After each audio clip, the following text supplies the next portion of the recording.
ඔබ දන්නවාද? අද ගොඩාක් ගෙවල් වල භාවිතා කරන මයික්‍රෝවේව් oven එක ගැන වැරදි විශ්වාස ගොඩක් තියෙනවා.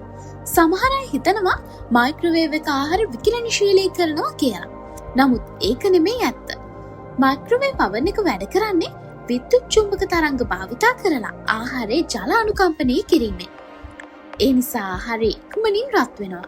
හොඳ දේවල් වගේම මයික්‍රෝවේව් oven එක භාවිතා කිරීමේ නරක පැත්තකුත් තියෙනවා. හොඳ පැත්ත තමයි ආහාරය ඉක්මනින් රත් කරන්න පුළුවන්. ගෑස් සහ කාලය ඉතිරි වෙනවා.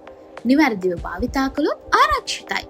නරක පැත්ත තමයි ලෝහ භාජන දාන්න බෑ. සමහර ප්ලාස්ටික් භාජන රත් වීමේදී හානිකර රසායනික ද්‍රව්‍ය නිදහස් කරන්න පුළුවන්.